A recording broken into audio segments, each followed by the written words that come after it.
Imagine this. You make thousands of dollars on a property deal. Sounds good. Right. But here's the twist.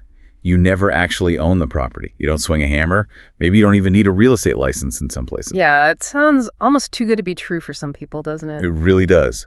But welcome to the world of U.S. wholesale real estate. And underpinning it is this really powerful idea. Yeah. The finder's fee model. It's definitely a different slice of the real estate pie. It kind of bypasses a lot of the steps people usually associate with property deals, like, getting mortgages, doing renovations, holding on to it for years. Right. It's less about the physical asset and more about, well, information, opportunity. Exactly. It's fundamentally about the value created just by finding a good opportunity and then connecting the right people who need each other to make a deal happen. Okay, so today, that's what we're diving deep into, this specific corner of the U.S. market. We're unpacking this finder's fee model as it actually plays out in wholesale real estate. And we've got a great collection of source materials here, actually provided by a listener who really wanted to get to the bottom of this. How does it work? Why do people do it? What are the actual rules? And that's our mission for this deep dive, right? We want to cut through some of the hype, maybe some of the noise you hear online about this, define the terms you absolutely need to know. Yeah, the jargon can be confusing. Definitely. And we want to lay out the step-by-step process based on the practical details in these sources. We'll look at the tricky parts, the potential pitfalls, because it's not always straightforward. And the legal side is huge here, isn't it? Oh, absolutely critical. We need to clarify the legal landscape, and this is important, we're sticking strictly to what's presented in these source materials. We're essentially guiding you through what these documents say about becoming a real estate deal finder. Okay, perfect. And let's start with that big distinction because I think it trips people up. Our listeners' sources really emphasize this. We are not talking about flipping houses today. Right. Huge difference. Flipping means you buy it, you fix it up sometimes, a lot of fixing to boost the value, and then you sell the actual house for hopefully more money. That's the model everyone sees on TV. Yeah. Buy low, renovate, sell high. Exactly. This is different. Wholesaling, especially through this finder's fee lens, is about connecting the seller and the eventual buyer. You earn your money, your fee, basically for making the introduction, or maybe better said, for facilitating the connection that makes the final sale possible. Okay, so let's nail down that first term then. Yeah. What is wholesale real estate at its core based on what we're seeing in these sources? Well, the sources like Investopedia and Mortgage Professional describe it as a short-term strategy.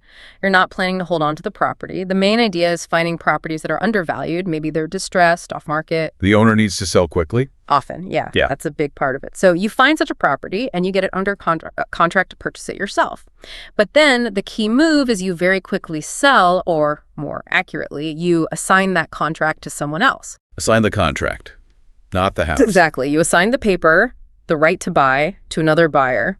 And this other buyer is usually an investor. Could be a house flipper, could be a landlord looking for another rental, someone who does plan to actually buy the property, maybe fix it up, whatever their strategy is. And the wholesaler, they don't actually close on the purchase themselves. Typically, no. And they don't make any improvements. That's fundamental. They find the deal, lock it up contractually, and pass the contract along. So the goal purely is to profit from finding a good deal. You find a property you can get under contract for, say, $100,000. Right. And then you find an investor who thinks that's a steal and is happy to pay maybe $110,000 just to take over your contract. That's the essence of it. You're selling the deal itself, the right to buy that property at the price and terms you negotiated. The investor sees the value in that opportunity you found. Okay, so the key difference from flipping, the sources really stress this, is no renovation work by the wholesaler. None. Zero. And crucially, in the standard model, the wholesaler never actually takes title to the property. They never officially own it. The ownership goes directly from the original seller to the final cash buyer, the investor who took the assignment. The wholesaler is essentially out of the picture once the assignment is done and the final closing happens. So the wholesaler really is just a middleman then? Precisely. They secure the property via contract from the seller. Then they market and assign that contract to a cash buyer or investor. Yeah, and the money they make. What's that called? Is that the finder's fee? It functions like one, yes. The sources use a few terms interchangeably: finder's fee, spread, transaction fee. But the most common one you'll hear in wholesaling is the assignment fee. Okay, assignment fee. And it's just the difference in price. Simple math. The lower price you agreed to pay the seller in your contract versus the higher price the investor pays you for the right to take over that contract. That difference is your profit. That makes sense. You're getting paid for finding the deal and connecting the buyer. The fact that you never own the property, just the contract. That brings us to the other side of this coin. What exactly is a finder's fee? Like in general terms, according to these sources. Good question. Sources like Leadfellow and Investopedia define it pretty clearly. A finder's fee is basically a payment, a commission, given to someone, a person or a company, whose main role was connecting two other parties who then complete a transaction together. So you're getting paid just for making the introduction that leads to a deal? Essentially, yes. The payment is for the service of bringing those two sides together. Leadfellow describes the finder as an intermediary. They make the intro, maybe help things along a bit, and facilitate a deal that probably wouldn't have happened otherwise. So the whole point is rewarding someone for sourcing the opportunity, for making that link. Exactly. You're compensated for enabling the transaction by bridging the gap between the parties.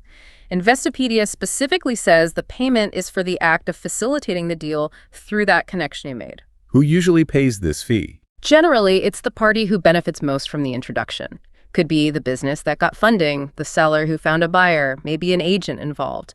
Leadfellow does mention it can sometimes be split. And is it always cash? Almost always in a business context like this. Investopedia technically notes it could be a non-monetary gift, but realistically we're talking about a commission, often a percentage of the deal value, or a flat fee. Okay, this is where things might get a little fuzzy for people, because the sources also talk about referral fees. Sounds really similar. I connect someone, I get paid. What's the difference based on what we have here? Yeah, the terminology can overlap, but Leadfellow gives us a good breakdown. The key difference is the purpose of the connection. A finder's fee is for connecting two parties who are doing a specific transaction together. Think seller and buyer, or company and investor. Okay, connecting the deal participants. Right. A referral fee, on the other hand, is usually for sending a customer to a business for its regular product or service. Like telling your friend about a great plumber, and the plumber gives you a discount next time. Ah, okay. Transaction connection versus customer generation. That helps. And the types of deals tend to differ too. Finder's fees are more common in bigger, maybe more complex situations. Think mergers and acquisitions, large real estate deals, finding big financing rounds. Higher stake stuff? Generally, yeah. Referral fees are much more common in everyday consumer industries, retail, travel, services, where it's about getting more customers for standard offerings. And the payment amounts probably reflect that. Definitely. Finder's fees are often much larger because they're tied to the value of that bigger, unique transaction. Referral fees are usually smaller, maybe a fixed amount, or a small percentage of a regular sale. What about when you get paid? Finder's fees are typically paid when the main transaction closes. The big deal is done, the finder gets their cut. Referral fees often get paid sooner, maybe just when the referred customer makes their first purchase or signs up. And how many people are involved in setting up the fee? In a typical finder's fee setup, you've got 3 players. The 2 main parties doing the deal, plus the finder who connected them. A referral fee is usually simpler, just 2 parties. The business getting the customer and the person who sent them over. Okay, let's try an example based on that. If I know someone looking to sell their rare comic book collection, and I know a serious collector who'd love it, I connect them, they make a deal for $50,000, and they give me 5%, $2,500 after the sale. That's a finder's fee. Sounds like a classic finder's fee based on those definitions. You connected the 2 transaction parties. But if I just tell my neighbor to try a new streaming service using my code, and I get a free month when they sign up. That's a referral fee. You send a customer to the business. Got it. That distinction is clear. Now, Leadfellow apparently mentions real estate agents paying finder's fees for client referrals, which sounds like it could muddy the waters again. It can seem confusing, but other sources like Investopedia and Real Property Management clarify this. Licensed real estate agents are generally allowed to pay referral fees, but typically only to other licensed real estate professionals. Oh, okay. License to license is usually okay. Right. Paying unlicensed people for activities that require a license, like negotiating deals or showing properties, that's where the big legal problems come in.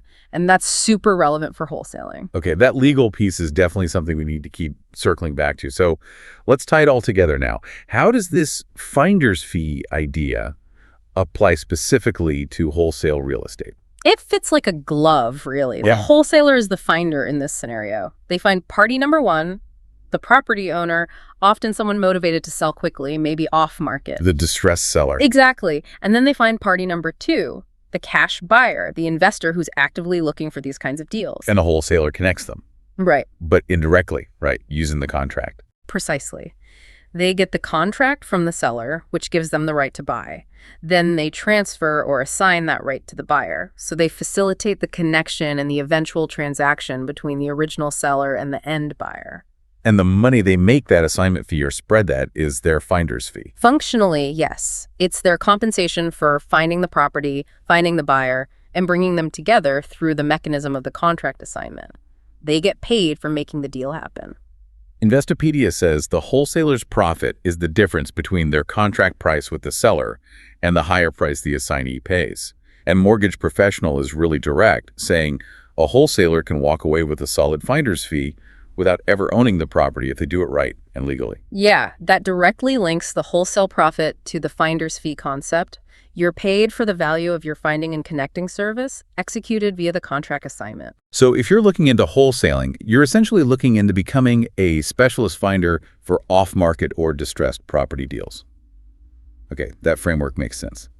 Now, let's get into the nitty-gritty. How does someone actually do this? What's the step-by-step process based on the details in these sources? All right, this is where the rubber meets the road.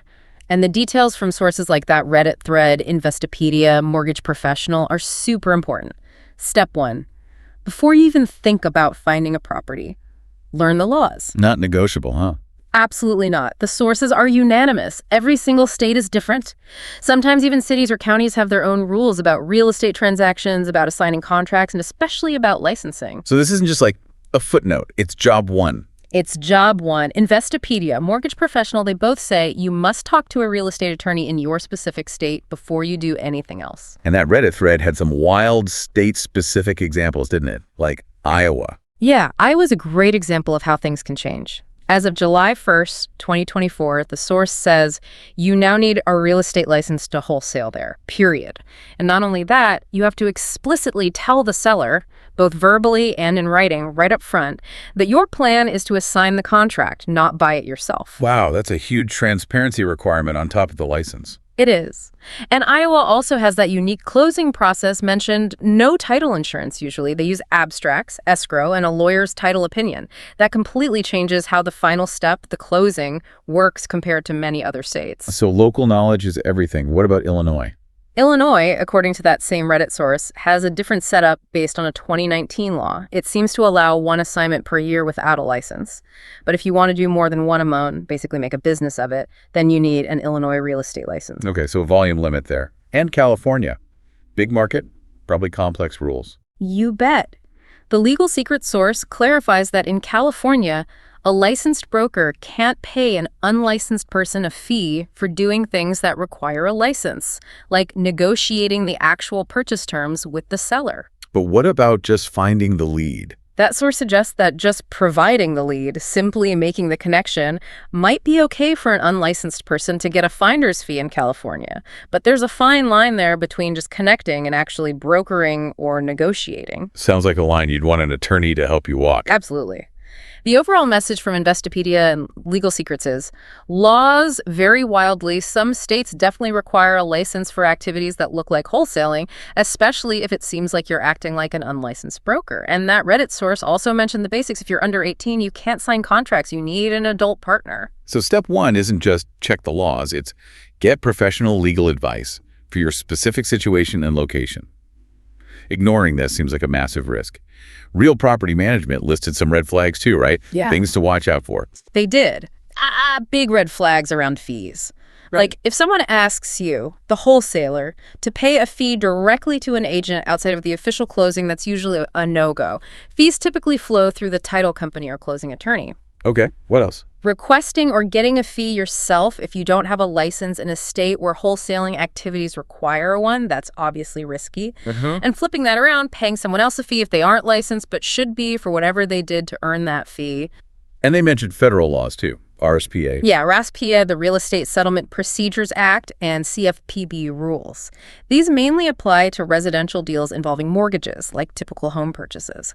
RPA specifically targets illegal kickbacks or referral fees among licensed parties or settlement service providers. It prohibits exchanging value for referrals if licenses are required and not held. So even if your state allows unlicensed assignment for cash deals, if you start involving licensed agents or transactions that touch federal mortgage rules, you could run into RSPA issues. It's possible. The interaction between state licensing, contract law, and federal regulations like RSPA can get complicated fast. Again, lawyer territory. Okay. Step 1, deep legal check with local counsel. Crystal clear. What's step 2? After the legal groundwork. Step 2 is finding the deals. This means finding distressed properties, or maybe more accurately, finding motivated sellers.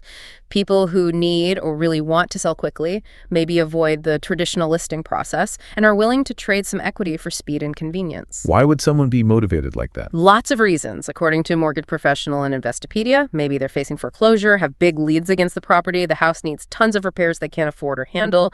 Maybe it's divorce, an unwanted inheritance, or they just need cash urgently. Their motivation is the key. And how do you find these folks?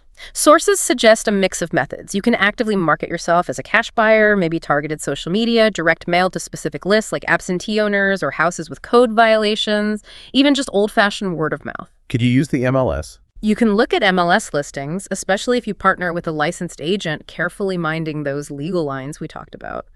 Also, online auctions, foreclosure sites, and a big one seems to be networking groups. Networking keeps coming up.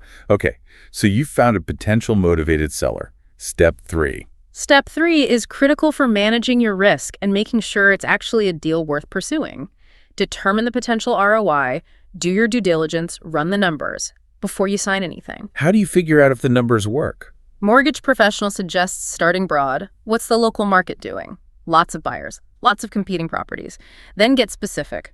Compare this property to recent similar sales, a comparative market analysis, or CMA. An agent can help this, or you can learn to research it. Look at the property's history, too. Yeah. How long has it been for sale? Any price drops, that confirms motivation. And critically, assess the condition. What repairs are really needed? You need a realistic estimate of repair costs. Because that affects the value, right? Investopedia mentioned calculating the ARV. Exactly. ARV, after repair value. That's what the house could be worth on the open market after it's all fixed up.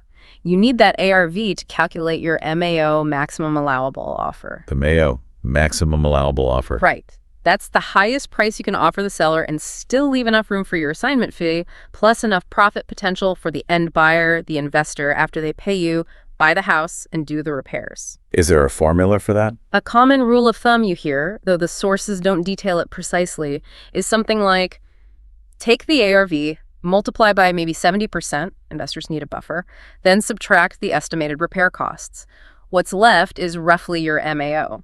If the seller wants more than that, the deal probably won't work for a wholesale. That 70% isn't fixed, I imagine. Depends on the market, the investor. Exactly. It's a guideline. Yeah. But the principle is sound. You have to calculate backwards from the potential end value, accounting for all costs and profits along the way. So if the math doesn't pencil out, walk away, even if the seller seems motivated. Step 4.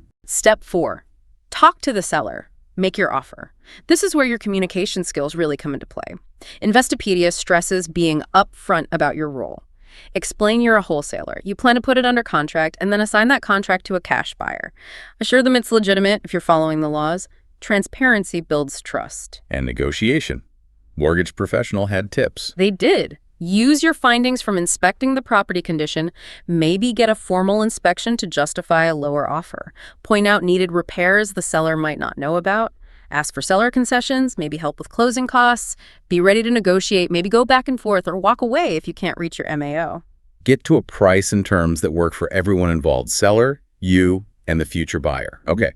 Step 5, the contract. Step 5, get it in writing. Obtain a property contract, usually a standard purchase and sale agreement. This is the legally binding document. And this contract needs specific wording for wholesaling, right? That Reddit source was detailed here. Extremely important details. Seller's name goes in the seller field, obviously. But in the buyer field, you put your name, or your company name, followed by those magic words, and/or assigns. And/or assigns. Can't forget that. Cannot forget it. That phrase gives you the explicit legal right to assign your position as the buyer to someone else, your end investor. Without it, or similar approved language, you might be stuck buying the property yourself. What else goes in that contract? Property address, the purchase price you just negotiated, and who the escrow agent will be. That's the title company or closing attorney handling the transaction. The Reddit source cleverly suggests using one your potential buyers already like and trust, if possible. Makes the assignment smoother later. And the EMD, earnest money deposit. Yep, you gotta put some skin in the game. Specify the EMD amount the Reddit source mentioned, maybe just $100 to minimize your risk, and follow the contract terms for depositing it. But remember, Mortgage Professional warns that EMD is at risk if you back out without a valid reason. Which leads to the contingency clause, step 5B. Crucial safety net. Investopedia strongly advises including a contingency that makes your purchase obligation dependent on finding a suitable assignee for the contract within a certain time frame before the contract expires. This lets you potentially walk away and get your EMD back if you can't find a buyer, limits your risk dramatically. And just double-checking the contract explicitly states the right to assign. Yes. Investopedia repeats that make sure the assignability is crystal clear. Once you and the seller sign this purchase and sale agreement, it's executed. And as the Reddit source pointed out, you now hold equitable interest in the property. Equitable interest. What does that mean in plain English? Think of it like having a reserved spot. You don't own the car yet, the property title, but you have the official legally recognized reservation ticket, the contract, saying you have the right to buy it under these specific terms. That right, that claim based on the contract is your equitable interest. That's what you're actually selling or assigning. Got it. Selling the right, not the thing. Okay, contract signed, EMD safe, hopefully, contingency in place, equitable interest secured. Now you need someone to sell that interest to. Step 6. Step 6, find your cash buyer. This is where that network we keep mentioning becomes absolutely vital, and the Reddit source makes a key point. You are marketing your contract, your equitable interest, not the house itself. Don't act like you own the property and are listing it for sale that can cross legal lines into unlicensed brokerage. Okay, so how do you build this mythical buyers list? Practical tips from the Reddit source. Search online for strategies, maybe using tools like PropStream or PropWire that track investor activity. Look up recent property sales in your target area bought by LLCs. Those are often investors. And networking events, REIAs. Huge. Reddit and Investopedia both strongly recommend going to local real estate investment association meetings. That's where the active cash buyers hang out, specifically looking for the kinds of deals wholesalers find. The Reddit source also said, just talk to people. Yeah, talk directly to potential buyers. Don't be shy. Ask them, what kind of properties do you buy? What neighborhoods? What's your repair budget range? What's the most you'd pay for a contract like this? Who do you like using for closings? Buyers need wholesalers to bring them deals, so they're often happy to tell you what they're looking for. So knowing your buyer criteria helps you find the right deals in the first place. It all connects. Exactly. It feeds back into step 3, doing the math. Make sure there's actually someone who will want the deal you're trying to put together. Okay, step 6, find the buyer, know their needs. Step 7, making the transfer happen. Step 7, assign the contract. This is the formal legal step where you transfer your rights from the original purchase and sale agreement to your cash buyer.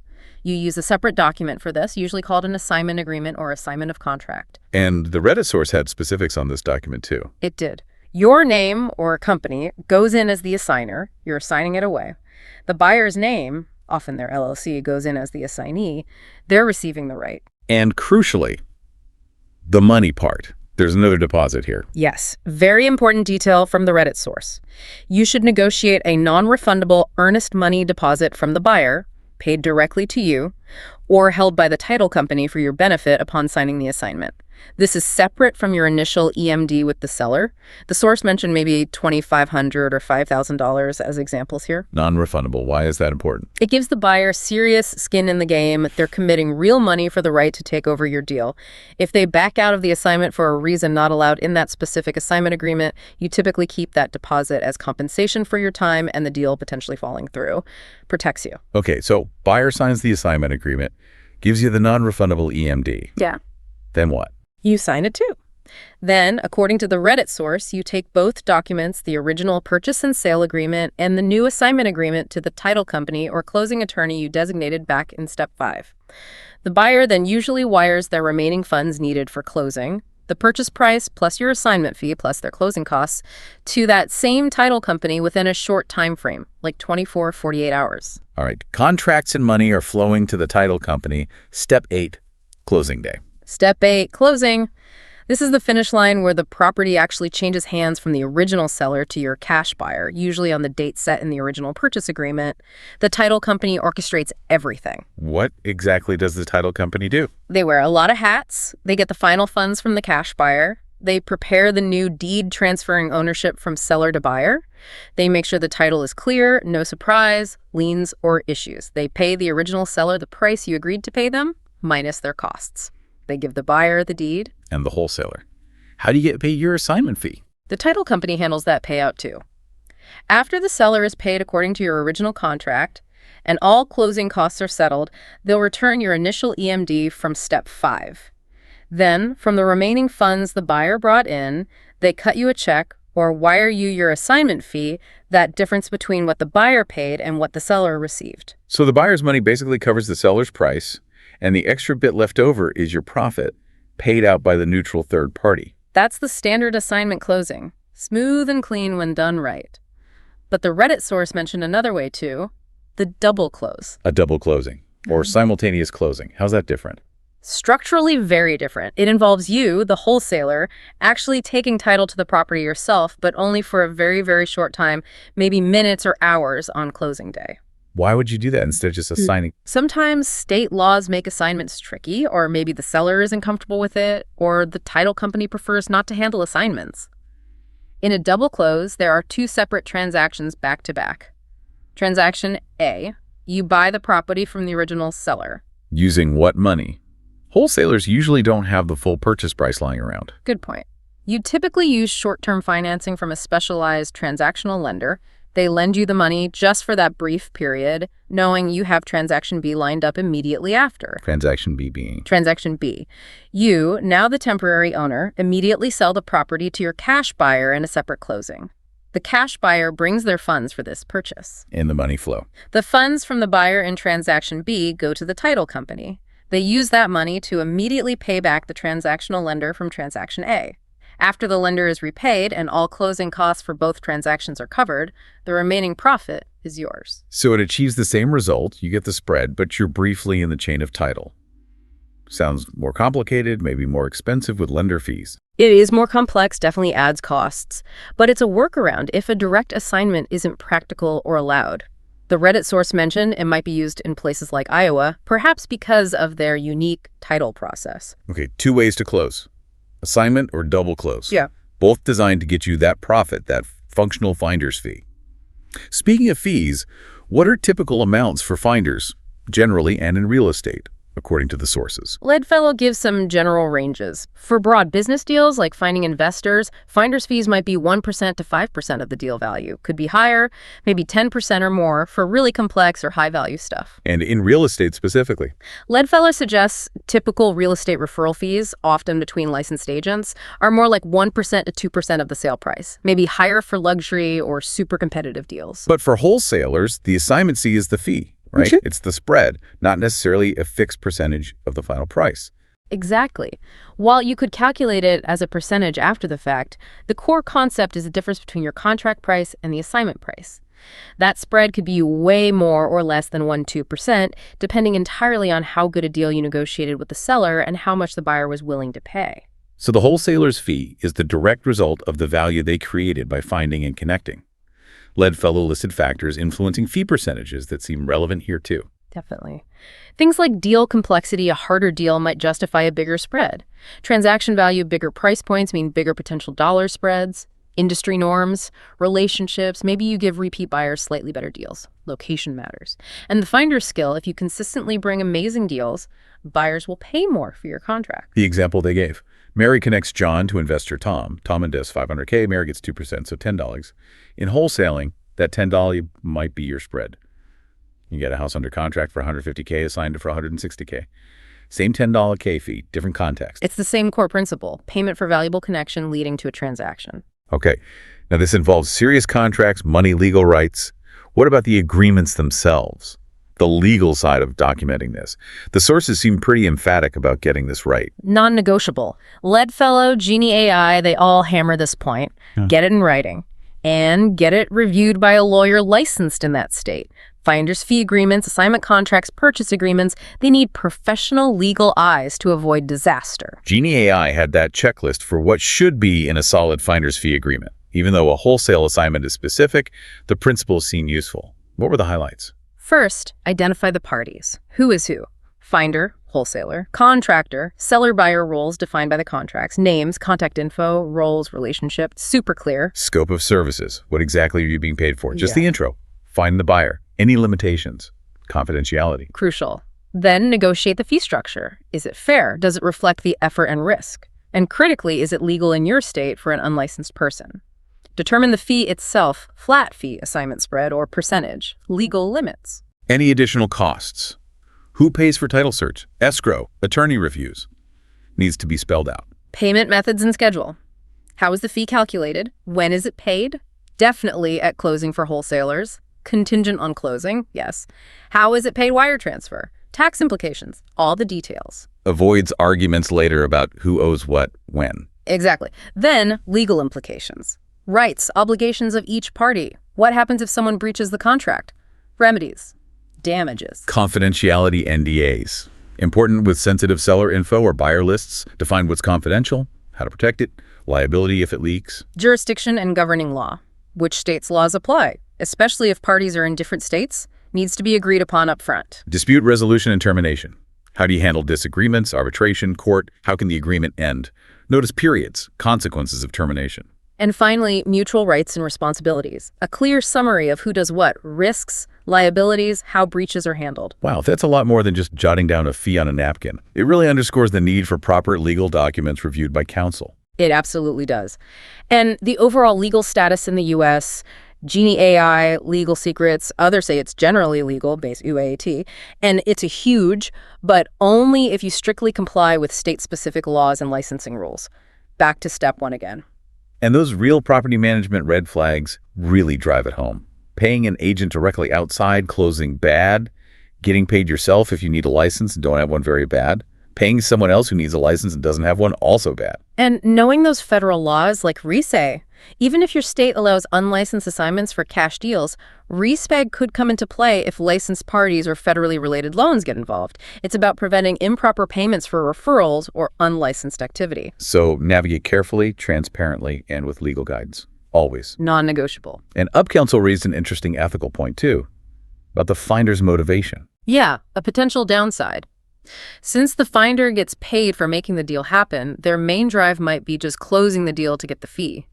This could sometimes mean they're less focused on whether it's truly the best possible match for the seller or buyer's specific needs versus just getting a deal done. An inherent tension, maybe. Maximizing deal flow versus optimizing each individual outcome. It's something to be aware of. The incentive structure primarily rewards the connection and transaction completion. Okay, so we've defined the terms, walked through the process, looked at fees, dug into the crucial legal stuff. Let's zoom out. What are the big picture pros and cons of doing wholesale real estate based on everything in these sources? All right, the pros. Investopedia and Mortgage Professional highlight several. It's seen as a fantastic way to learn the real estate game valuation, negotiation, market analysis without the huge financial risk of actually buying property yourself. Lower risk because the upfront cash needed is usually just that small EMD, right? Sure. Right. Often very little capital needed to get started compared to flipping or buying rentals. And the potential for profit can be much quicker. You get paid your assignment fee at closing, which could be just weeks after you find the deal. Don't need great credit, usually. Nope, no loans typically involved for the wholesaler. And no need for construction skills or renovation budgets because you're not doing that work. If you build that buyer network, sales can be fast. Very fast, potentially. And if you get good at it, doing multiple deals can lead to significant income over time. Sounds pretty appealing, especially the low barrier to entry financially. But what about the downsides? The cons? Definitely cons. The income is not stable or predictable. It's deal dependent. No regular paycheck, as mortgage professional points out, and no benefits like health insurance or retirement plans. Finding deals consistently sounds tough, both sellers and buyers. It is. Sources stress it takes persistent effort, strong marketing, constant networking to keep that pipeline full on both ends. It's not passive. Requires sweat equity, as Investopedia put it. Absolutely. Time, effort, building systems, making connections. And that licensing issue we keep hitting, some states require a license, adding a major hurdle.